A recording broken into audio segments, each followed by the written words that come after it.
Saldico, hindi naman nag-resign, tinanggal siya. Oo. Bakit daw? Hindi naman nag-resign, tinanggal siya. Even if meron siyang in-announce na he's resigning for or stepping down for health reasons? Hindi, tinanggal talaga siya. Na nahugot nila mula doon sa Binambang River at yung sukat nito nasa 3.9 meters lamang. Sa tatlong Grabe. nakuhang mga sheet pile sa ilog, nasa 4 hanggang 5 metro lang ang inilagay. Kulang na kulang. Tingin po natin 1/3 lang pala ang haba Ano? ng sheet piles na actually na inilagay. Galing mo, galing mo. 150 million pesos Congressman, worth ang galing mo. of sheet piles ay 50 million pesos worth lang pala ang inilagay. At kaya sinasabi nga ng ating Pangulo na malaki ang posibilidad ng korupsyon sa mga flood control projects dahil sa 150 na yan, 50 lang ang nakuha natin. Yung 100M na back Nasaan? ng DPWH ay wala pala. Pumirma nung budget na yon. Tapos ngayon, sisisihin mo sino? Yung mga nagpasa ng ano? Bakit? In the first place, bakit mo hindi sinigurado? Kasi pinagyabang mo yan sa pangalawang zona mo na may 5,500 flood mitigation projects ka. Tapos ngayon, nagkaganon. Tapos sisisihin mo yung ibang tao. Ikaw yung presidente, you're the executive ng buong bansa. Responsibilidad mo na yun. If there is someone to blame, that will be him. Yes. Good morning mga kasama. Nandito na naman si Kuya Goods nagbabalik. At syempre, kung di ka pa nakasubscribe sa ating channel, pa-subscribe na lang po at hit mo na rin yung bell para updated ka sa ating mga video. Suhulan na ho ang nagaganap dahil natatakot na itong mga durobo. Oo. Sigurado, nagkakaroon na ho ng ano ba tawag doon? Daga sa dibdib para madamay at madawit itong mga nasa likod ng pandudurobo dito sa flood control project. Bakit? Meron na hong nanunuhol, meron na hong nakasuha, meron na hong inaresto dahil nagtangkang suhulan itong isang kongresista ng Batangas ba yun? O si Libiste. O ilang milyon ang hinarap, pinamuka na walang pera. Hindi, maiba. Tinangkahong suhulan, itong si Representative Libiste, akala siguro ng kontraktor na to, walang pera to si Libiste, kaya gustong ipamukha na walang pera. Ay, mayaman pa sa yan. Libiste ho yan, mamang kontraktor. Ito ay isang district director ba o district engineer ng Batangas. Kung mali ako, pakicorrect na lang po ako. At ito pang mga pag-uusap dito, lumabas din, isang broadcaster pinasaringan na. Nino, ni Senador Marcoleta. DPWH, mukha ng korupsyon ngayon. Yan ang katotohanan. At yung mga video kung saan pinatsipatsi lang yung mga gawa, makikita nyo rito. Simulan natin dito. Ano ang balita rito? Pero nakalike ka na ba? Mag-like ka muna. Share mo na rin ang video at kung hindi ka pa nakapag-subscribe, mag-subscribe ka at i-bell all nyo para meron kang notification na tatanggap. Pasok! There was this blind item that I read last night na merong bilyonaryo congressman, so forth and so on. So I fact-checked. I immediately called up because I had a suspicion na si Congressman Libiste, who's the son of Senator Ligarda. So tinawagan ko agad si Senator Lawrence. Sabi ko, ano nangyari kay ganun. In so many words, sabi niya, I'm so worried about his security. So more or less, he confirmed na talaga nangyari yun. May mga opisyal ng Department of Public Works and Highways o DPWH, lalo sa district level, na legmen o katulong ng mga makapangyarihang kontraktor. Ito ang iginiit ni Senador Panfilo Ping Lacson na napagtibay-an niya matapos mahuli sa entrapment operation ang isang DPWH district engineer sa Batangas. Kaugnay ito ng umano'y panunuhol kay Batangas 1st District. Sabi na, di ba? Isang district engineer, hindi direktor sa Batangas. Mama, bakit mo naman tinangkasuhulan ng isang mayaman na tao? Hindi mo kailangan suhulan yan. Ang kailangan mo, magtrabaho ka na maayos, kaso nga lang, booking na kayo. Anong gagawin natin dyan? Di ba? Arestado ka ngayon. Kumanta ka na. Sabihin mo na lahat from, wag mo lang babaguhin ng tono, Ikanta mo na kung sino nasa likod niyan. Kung sino ang mga dumudurobo na mga kasamahan nyo di umano. palagay na natin kumamal kayo ng milyon-milyon, bilyon-milyon. Pero sa posisyon na ito, inaresto ka, wala na. Tapos na ang karir mo dyan. Baka ipasuka pa sa yung mga kinulimbat mo. Ha? Kawawa ka dyan. Kalaboso ka kung hindi ka kakanta. Ikanta mo na. Representative Leandro Legada Leviste ng 360 million pesos na kickback mula sa infrastructure project sa distrito. Ayon kay Senador Lacson, karaniwang nag-aalok umano ng suhol sa mga politiko ang mga contractor at hindi district engineers o DE na taliwas sa nangyaring panunuhol kay Congressman Leviste. Kaya sa investigasyon, dapat anyang laliman kung ano at sino ang nasa likod ng panunuhol. Ito, kaya ganito nangyari dyan, mga kasama. Malamang sa malamang, walang contractor dito. Baka pinalabas lang nila na may contractor dito. Baka ang nakukontrata dito, ang kumontrata, itong district engineer mismo. Oh, di ba? Baka sila, hindi natin alam. Aalamin pa natin sa mga susunod na kwento dito sa balita. Weird talaga. Dapat na nag-offer kay Congressman Leviste, contractor, hindi DE. So lumalabas, ang bagman at saka yung legman, yung DE. So kung bagman siya or legman siya, somebody more powerful must be behind this whole scheme. Kasi malaki yun 3.6 billion lahat yung sinasabi doon, approved for 2020, under 2025, approved na yung mga projects na yun, worth 3.6 billion. Ayon kay Senador Ping Lacson, ang pagtatanggal ng mga tauhan ng DPWH ay isa lamang simpleng solusyon. Kaya inirekomenda nito na gawing surgical o masingsinan ang reforma sa ahensya at hindi tapal-tapal o band-aid solution lamang. Maganda din anya ang suhestyon ni Senate Committee on Finance Chairperson Sherwin Gatchalian na wag munang maglaan para sa flood control projects sa 2026 national budget. Kung puro tayo may bagyo at kailangan i-repair yung mga ibang flood control projects, wala tayong budget, paano? Kailangan pag-aralan mabuti. Sa bagay, may punto ka nga naman. Oo, pero siyempre, kung ibibigay mo lahat doon, wag muna. Andito pa nga hindi pa nga tapos yung, eto, bibigyan kita ng video, Senator Ping. Kasi, kahit may budget at i-repair, mantakin nyo, ano ito? Ipapakita ko lang Pinatsipatsi rin Pero balikan natin yung video mamaya. Pinatsipatsi rin, kaya nakakabuwisit. Yung panukala, yung panukala sana okay. Kaso nga lang, pag yung sinabi na ganito ang gagawin pag may problema, hindi maganda. Hello. Lakihan natin Nakita niyo po yung DPWH, nandito po ngayon. So ang ginagawa po nila ay, yung mga truck po na yan ay pinapatungan lang po nila ng semento. Ayan. Ayan o. Tignan nyo naman ang ginagawa. Sa tingin po nila, kapag po tumaas yung tubig ay hindi po masisira yan. Yan yung mga kagaguhan po ng mga DPWH dito sa Tarlac. Correct. Look. Anong gagawin natin dyan? Di ba nakakasuya, nakakaasar? Bibigyan mo ng pondo, gaganyan, papatsipatsihin lang. Problema yan. Kaya mas maganda, tama rin yung sinabi ni Pareha sila may tama. Oo, pareha sila may puntos. Kasi nga naman, paano kung magkaroon ng bagyo, masira, ano yung budget na, yun, kukunin lang ni congressman o ni contractor, ni engineer. Baka doon maubos, baka doon maubos lahat. Yun ang kinakatakot din natin Pero mas maganda kung hindi bibigyan ng pondo yung flood control na yan o yung DPWH na yan, ilipat yan sa ospital. Doon makakatulong kayo ng mga maganda. Totoo yan. Ilipat nyo doon. Pero sila may puntos Yung isa, sabi, wag na lang ponduhan. Tama nga naman. Kung gano'n lang naman, kung sa pandudurobo lang na mapupunta, wag na lang ponduhan.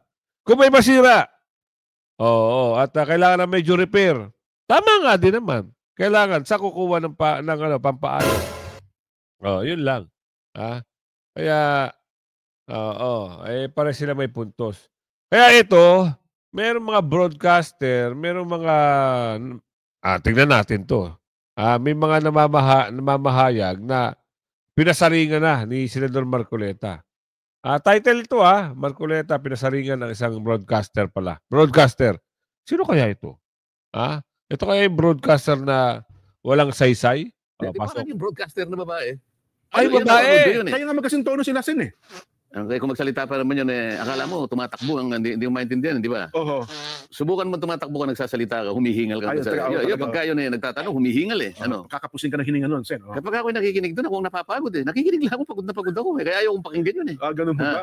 Ang sabi niya, ay bakit ang DPWH lang?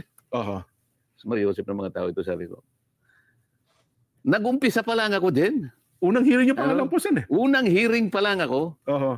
Alam ba niya kung gaano kalawak? Alam ba niya kung gaano kalawak ang multong kinakaharap ng ating bansa? Yan. Ang problema sa ganyang mga tao, lalahatin ko na sila, mga ganyang uri ng tao. Yung mga ganyang sariling kaisipan. Mapa-broadcaster ka, o kung ano man, basta ganyan kayong mag-isip. Pati vlogger, Sen, marami din ganyan. Pagka ganyan kayong mag-isip, talagang wala na akong magagawa sa inyo. Opo. Hindi naman kayo abogado kasi. Ang abogado kasi bago magsalita, nag-iisip. Itong mga ito, nagsasalita, hindi nag-iisip. Ganyan yung mga yan. Mayroon po paglalarawan niyan, Sen. Paano ka mag-iimbestiga nang hindi mo muna ilalatag? Kumbaga sa korte, sasabihin ng korte sa'yo, Counsel, you need to lay the predicate. Hindi pwedeng hindi ka mag-lay ng predicate. Siyempre. Ilalatag mo muna. Isa-isa mo ngayon. Ba't kaya saan ka naman nakakita mga ganyan na? Ang gusto ata sa unang araw pala, ipatawag yun na lahat ng mga... Wala naman kasi silang direksyon na magtanong eh. Nagtatanong lang sila sang-ayon dun sa kanilang nalalaman. Hindi ko kayo papatulan. May iksi ang mga kukotin nyo. May diferensya pa ang mga ulo nyo. Kaya hindi ko kayo papatusin. Kaya alam... Tama yung sinabi mo, Senador Marcoleta. Concentrate lang tayo dito sa flood control. Senador. Huwag mo patulan yan. Masisira lang ang araw mo dyan. Mga pangit sila, ha? Dito tayo mag-concentrate sa mga korupsyon. Para matauhan at may masampulan na rin. DPWH. Mukha ng korupsyon. Ako, ito na. Dito tayo. Pero siyempre, Sen, alam nyo, ngayon lang kasi napapanahon, napapatuon tayo ng pansin sa corruption ng flood control at saka yung mga DPWH official, pero sa kabuuan ng gobyerno natin hindi natin may pipikit ang ating mga mata. Meron din, iba pa, ng mga ahensya din ng gobyerno, Sen. Sa ngayon, ito yung mukha ng korupsyon. Tama. Sa sentro ngayon, yung mukha ng korupsyon, talagang litaw na litaw ang mukha. Isip-isipin mo na. Saan ka naman nakakitang, akala mo sasabihin niyang ganyan river walling, sabi niya. Nakalagay sa report nila, completed. August 2. Okay, January 1, 2025. Complete documents. Isip-isipin, nagkaroon ng program of work. May plano. Nag-bidding. Nag-award. Meron pang notice to proceed. Pagkatapos may report pa yung QUA, yung quality control ito. Pagkatapos meron pang inspection. Pumirma pa yung Commission on Audit. Naka-20% mobilization, etc. Pagkatapos nakolekta yung pera. Yun na. Pagkatapos walang project. Nung hinahanap mo yung proyekto, saan po dito? Pagkatapos ngayon, sino ba yung kontraktor nito? Hindi mo ba hanapin yun? Sino ba nagpanukala ba niyan? Bakit nagkaroon ba niyan? Kukunin mo yung papel. Sino ba yung masugid na nagpanukala na kumuha kunwari ng pondo para maitayo yung multo na yan? Yun ang hindi naman. Kailangan tuntunin mo sa dami ng mga yan. At ang masakit dyan, Sen, ito pa isang masakit, dugdagan ko na sakit ng bagay na yan. Nung hindi nakita, parang wala akong nakita. Sige, masusunod na taon, pondohan ulit natin panibago. Kaya yung ang tawag nun, restated funding. Yun, hindi nga nakita nung una. So, doblehin pa Nakatatlong ulit na doble nga po, Sen Di ba? Kasi nga, sabi nila, hindi nakita napalusutan natin Ayun. Ulitin nga natin. Yun na. Naubos ang kaba ng bayan. Ang tanong, asan na kaya sila? Bakit hindi natin sila makita? At bakit di natin sila maramdaman? Hindi nagpapakita sa kamera? Walang interview? Booking ang mama. Saklap nito, mga kasama. Ang bali-balita, lumipad na sa Hawaii. Sino kaya yung lumipad sa Hawaii? Nababalitaan nyo ba yun, mga kasama? Parang wala na raw sa bansa. At meron pang balita, hindi raw yung nag-resign. Sinibak. Kuya Good, totoo yan? Hanapin natin sa video. Baka totoo. Tayo nagdidepende sa video. Hindi naman daw siya nag-resign. Bagkus, sinibak ang mama. Para maliwanag sa maliwanag, lalakihan ko. At ibibigay ko sa inyo. Papasok natin sa screen, panoorin nyo. Ha? Oh, to, may nakalagay dito. Saldico, hindi naman nag-resign, tinanggal siya. Oo. At bakit daw? Hindi naman nag-resign, tinanggal siya. Even if meron siyang in-announce na he's resigning for or stepping down for health reasons. Hindi, tinanggal talaga siya. Alam niyo po ba sinong nagtanggal? Nag-move si Congressman Sandro Marcos, di ba? Nag-move siya to declare vacant yung chairmanship ng Appropriations Committee. At that time po ba, because kami nanonood lang, I personally assumed that it was declared vacant because Congressman Zaldico had already resigned by then. Hence, the motion to declare it vacant. Or hindi pa po siya nag-resign at that time? Mukhang hindi naman nag-resign eh. Nagsabi lang siya na meron siyang health problems, pero hindi siya nag-resign. And what do you make of this? Meaning, kung nag-step down na si Kong Zaldico as chairman for appropriations, do you think there should still be liability left for those who are left in the leadership? Dito, since nung nangyari yung crime, Zaldico was the chairperson of the Appropriations Committee. Of course, perfected na yung crime by then. So liable pa rin siya kahit sino yung pumalit. But si Congresswoman Kimbo was quick in saying that putting the blame dun sa technical working group, yung staff ng Appropriations Committee. Kawawa naman yun. Pero pwede po bang mangyari yun? In the past, nagagawa po ba yun sa Congress na you have a technical staff that fills in blanks, not just for BICAM reports, but House resolutions and other documents from Congress? Ay, hindi po talaga pwede yun. Wala po kaming rules na gano'n na pwede. Meron nga yung typographical error, yung... ito yung usapin na yung BICAM insertion. Pero hindi nag-resign. Oo, sinibak. Pero ngayon wala kayong balita. Oo, may balita ba kayo? May interview ba nangyayari? Parang wala naman, di ba? Parang ang nangyayari ngayon, tagu-taguan na lang. Ganun ba yun? Isipin nyo na lang kung nasaan na. Kasi meron kumakalat na chismis. Chismis mo yung balita. Oo, na lumipad. Lumipad at hindi na mahagilap. Wow. Ibang klase, no? Nako, nilagdaan na ang asumpena ng mga kontraktor. Ay, tas-tas kayo dito ngayon. Sigurado, haharap kayo, mga contractors. Aalamin talaga kung sino ang nasa likod ng pandudurobo sa kaban ng bayan. Yan ang mahirap. Laglaga na ito. Ang kasabwat, kakampi. Laglaga na dito malamang. Saan namang paharapin sa Senado na pagdinig dito ang mga contractor ng mga anomalyang flood control project. At nagbabalat naman ng isang senador na ipa-aaresto nila mga kontratistang muling mangiisnab sa pagdinig. Mayan Corvera sa balitang yan. Nilagdaan na ni Senate President Francis Escudero ang sabina para persahin ang mga contractors na humarap sa pagdinig ng Senate Blue Ribbon Committee hinggil sa maanumalyang infrastructure projects. Kasama sa pinaharap sa investigasyon, sina Luisito Tiki, ang presidente ng LR, Tiki Builders Inc., Cesara Descaya, ang pangulo ng Alpine Omega General Contractor and Development Corporation, Lawrence Lubiano, ang pangulo ng Centerways Construction and Development Inc., Edgar Acosta, presidente ng Hightone Construction and Development Corporation, Marjorie Samidan, authorized managing officer ng Samidan Construction. Kasama rin sa pinaharap sa investigasyon, sina Romeo Miranda, presidente ng Royal Crown Monarchs Construction and Supplies Corporation, si Maria Roma Angeline Rimando, ang pangulo ng St. Timothy Construction Corporation, Aderma Angeli Alcazar, ang presidente ng SunWest Corporation, Yumir Villanueva ng Top Notch Catalyst Builders, at Mark Alan Arevalo, ang general manager ng Wawa Builders. Ayon kay Senate Blue Ribbon Committee Chairman Rodante Marcoleta, itutuloy ang pagdinig sa maanumalyang kontrata sa Lunes, September 1. Kabilang sa mga isinampinin ng komite ang may-ari ng Wawa Builders na nakakuha ng bilyon-bilyong pisong kontrata sa Bulacan pero walang nagawang proyekto. Isinulong ni Senador Jinggoy Estrada ang pagpapaaresto sa mga kontraktor sakaling muling isnabin ang pagdinig ng Senado.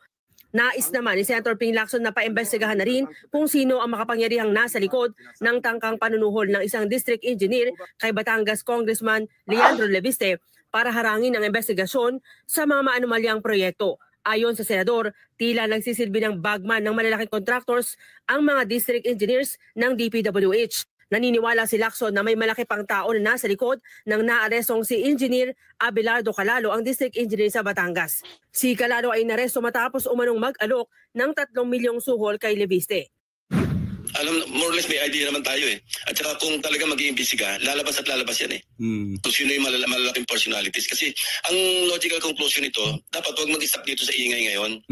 The only logical conclusion that we all need to see, talaga merong maparusahan. Kasi otherwise, parang regudo na naman tayo rito para tayong vicious cycle.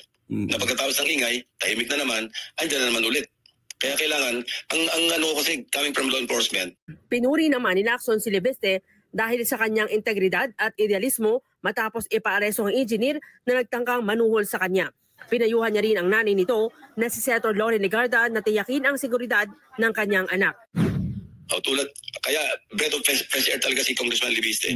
Kasi unusual fit ito. This is not so usual or ordinary for an neophyte congressman to set the example na pwedeng may magawa para talagang parang nip in the bud, so to speak. Sir, balikan ko lang kay... Hiniling na ni Lacson sa Malacanang na palawakin pa ang sumbong sa Pangulo website para masaklaw pa ang iba pang infrastructure projects na posibleng nagkaroon din ng anomalya, hindi lang ang mga flood control projects. Malaki anyang naitulong ng website ng Pangulo para mabilis nilang matunton ang mga proyekto ng gobyerno, lalo na mga ghost projects na napondohan na ng pamahalaan.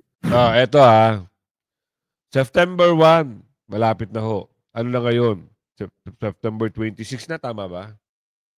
Oo, magkakaroon naman ng investigasyon. Susupin na ito. Kung hindi, lilitaw. Kung hindi, atin. Dapat lang. At saka, kailangan matutukan ito. Hindi yung patsi-patsi, hindi yung unang investigan tapos na. Tama din yung sinabi kanina. Hindi dapat huminto sa investigasyon. Alamin kung sino yung mga nasa likod. Diba? Ganun sila kadurobo eh. Oo, inuubusan ka ba ng bayan pero walang project? Swerte na at merong nagpa-aresto dahil sinuhulan. 'Di ba? Kung walang ganun, walang dismiyo marimar. Ano mangyayari? 'Di ba? Kukunin na naman nila ang kaban ng bayan. Nanakawin na naman nila. Tapos kukubrahin na nila. Ganun sila kadorobo eh. Ito yung suhol yung balita. Hindi mo bra. Ng isang DPWH District Engineer kay Batangas Congressman Leandro Leviste ang alok na higit 3 milyong piso. Ang kapalit po nito, itigil ang investigasyon sa isa sa mga manumalyang flood control projects na nabistong tinipid. Nasa frontline na balita niyan si Manan Enriquez. Binisita ni Batangas 1st District Representative Leandro Legarda Leviste ang Binambang Riverbank Protection Project sa Balayan, Batangas. December 2023 nang matapos ang proyektong ito ng Department of Public Works and Highways. Pero nasira yan ng manalasa ang Bagyong Christine noong October 2024. Kabilang ito sa halos 340 million pesos worth of contracts ng DPWH dito sa Balayan. Base sa kontrata, dapat nasa 15 meters ang haba ng sheet piles na nakabaon sa ilog. Ito nga yung sample ng sheet pile na nahugot nila mula doon sa Binambang River. At yung sukat nito, nasa 3.9 meters lamang. Sa tatlong nakuhang mga sheet pile sa ilog, nasa 4 hanggang 5 metro lang ang inilagay. Kulang na kulang. Tingin po natin, 1/3 lang pala ang haba ng sheet piles na actually na inilagay. Galing mo. Congressman, ang galing mo. Of sheet piles ay 50 million pesos worth lang pala ang inilagay. At kaya, sinasabi nga ng ating Pangulo na malaki ang posibilidad ng korupsyon sa mga flood control projects dahil sa 150 na yan, 50 lang ang nakuha natin. Yung 100M na backup ng DPWH ay wala pala. Kaya pala nagkakabaha-baha, nagkakawil-lintik-lintik na, tama rin na to. Magaling tong congressman, bata pa lang. Nagpapakita na ng kagandahan ng trabaho. Lumabas ang boses. Binuhin mo na-discover niya na dapat is 15 meters yung ibinabaong sheet file. Anong ginawa? Dinurobo, kinat. Ano tawag doon? Cost cutting. Tapos, ilalagay mo lang is, wala pang, 100 million ang dinurobo nyo. 50 million ang pinakawalan nyo. Alam nyo naman pag ganun, sisirain lang ng mga kung hindi maayos at hindi standard. O so mag-base kayo, sumunod kayo sa engineering design. Oo, gusto niya kasi kumita lang eh. Ano ngayon? DPWH, District Engineer. Ano na?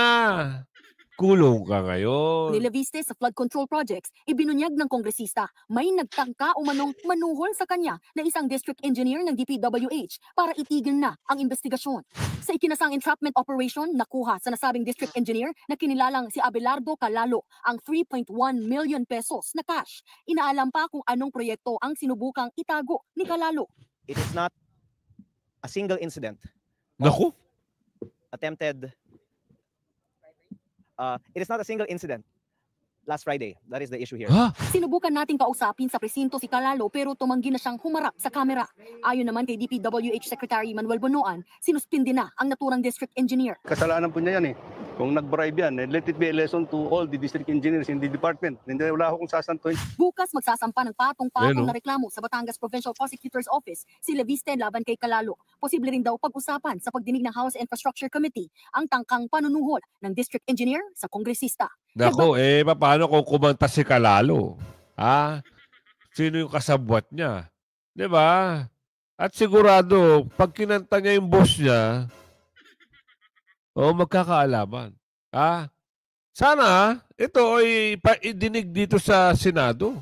Hindi sa kung ano-ano lang. Baka may pagtatakpan na naman mangyari. Oo, kasi, ano mo naman, dyan sa tama na. Sa tama na. Alam mo naman, iba yung datingan dyan. Doon tayo sa tama, sa Senado, ha? Kasi sa Senado, fair ang laban. Balita mula sa front. Di ba? Fair ang laban sa Senado eh.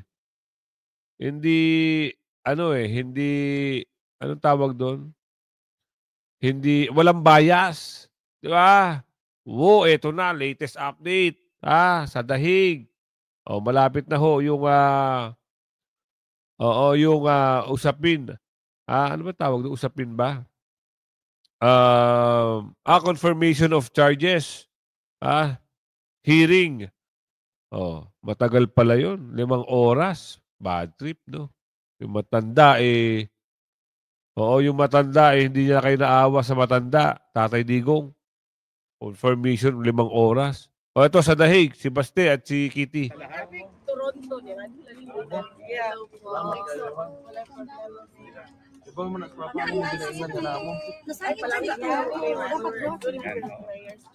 magandang umaga po, Mayor. Magandang umaga po sa lahat.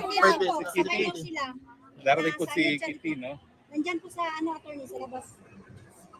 Nasaan na? Nandyan. Sa labas. Mayor. Pangit to picture, no?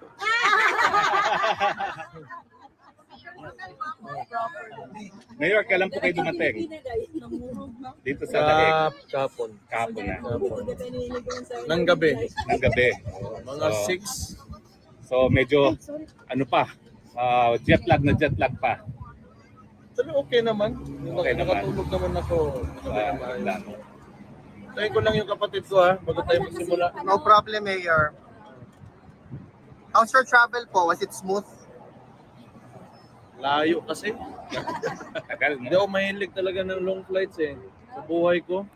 Kaya most of the time pag nagbabakasyon ako, Asia lang. Kasi maganda rin naman yung mga lugar natin dyan sa Asia.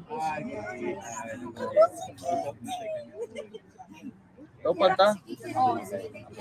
So, Mayor, nakumpleto ba ho kayong 4 ngayon sa bisita? Hindi. Kami lang 3 ni Kitty, ng kapatid ko si Pulong at saka ako. Okay. Kamusta naman po si Tatay? Dahil uhaw na uhaw talaga kami sa balita kay Tatay. Buhay pa naman siya. Pero hindi siya yung dapat na yung isang tao na ganun yung kondisyon niya sa edad niya na dapat nasa isang detention center. You know what I mean? Yes. Sa kalagayan niya at saka huwag na lang natin i-mention yung anong contribution niya sa Pilipinas. Huwag na lang yon. Yung kalagayan niya lang yung iisipin at kalusugan ng tao. He's already 80, 81. 80 years old, tapos ganon yung treatment ng Philippine government. The head of state is Bongbong Marcos, di ba? Ganon yung treatment niya sa tao. Another one, I do not know if this will go well with the, with the Dutch, pero you are very sensitive when it comes to human rights. So sana maisip nila rin na they should open the debate. Yun lang naman dapat sana. Wala naman, we're not against, kung sino man nagpapatakbo or this place or this country is allowing it to happen, but they should open up the debate to put an 80-year-old individual na medyo may problema na sa kalusugan, may mga sakit na rin, na bakit nandyan siya? At ano ba talaga yung kasalanan niya? Because, kung ako tatanungin nyo, if it is a war against drugs, kasi yun yung dahilan ng mga who is opposing him, kaya nandito siya. Sino ba ang tinatamaan nun? If you are against drugs, di yung tinatamaan nun, yung mga nagbebenta, mga poser, mga drug lord. Tama. So paano sa naging mali doon? Because he wants to save the victims of these people. So ano kasalanan ng tao ngayon na nandyan siya sa... Ayoko na magalit. Ano pong napag-usapan nyo? Ano pong napag-usapan nyo po ngayon sa Dalao? Wala naman, mga nangungumusta lang sa Davao. Sabi ko, traffic. Kasi hindi naman nagre-release talaga ng budget yung legislatura natin. Walang budget yung DOTR to go through with the Davao bus system. Mga ganun bagay. Trivia lang naman. Tapos, balita sa pamilya, we were talking about the mga apo niya. Yan. Wala naman masyado. Wala pong current affairs kayo napag-usapan sa politika sa Pilipinas. Wala naman. Wala mang mga bagong ngayon na mga bagong tawag dyan. Yung nabubuking na mga kabit pala o dyan ng mga artista, mga iba. Sige po, questions po? Mayor, good afternoon. Wait lang. May iba po tayo. Salamat po sa update kay Tatay Digong sa dito. Your comment po, Mayor, ongoing tungkol po sa ongoing investigation sa flood control projects. So anong basa ninyo dito, sir? Sa tingin po ba natin, papapanagot ang mga nasa likod ng katiwalaan kaugnay sa mga sabing proyekto? Alam nyo, tingin ko lang dyan, okay man, sabihin na natin. Kasi si BBM kasi, when in fact, sa chain of command, siya yung nasa taas. And for the past 3 years, he allowed that to happen. So whose responsibility is that? So ngayon, mag-e-expose siya na kunwari na mga congressman niya na under din naman sa kanya because you're the president. Ikaw pumirma ng budget na yon. Tapos ngayon, sisisihin mo sino? Yung mga nagpasa ng bakit? In the first place, bakit mo hindi sinigurado? Kasi pinagyabang mo yan sa pangalawang SONA mo na may 5,500 flood mitigation projects ka. Tapos ngayon, nagkaganon. Tapos sisisihin mo yung ibang tao. Ikaw yung presidente. You're the executive ng buong bansa. Responsibilidad mo na yun. If there is someone to blame, that will be him. Nako, yan na. Tama! Ha? Kaya sabi ko nga sa inyo, kung umabot kayo sa video ito, sisihin nyo. Sino? Yung sinabi ni Mayor Baste. Bakit? Siya ang namuno sa haba-haba. 3 taon? Oo, nagpasa pa kayo ng mga budget tapos nagkabulyasong ganito ngayon. Magiging inspector ka ng mga flood control. O yan, like and share. Hanggang sa muli ha. Bye-bye.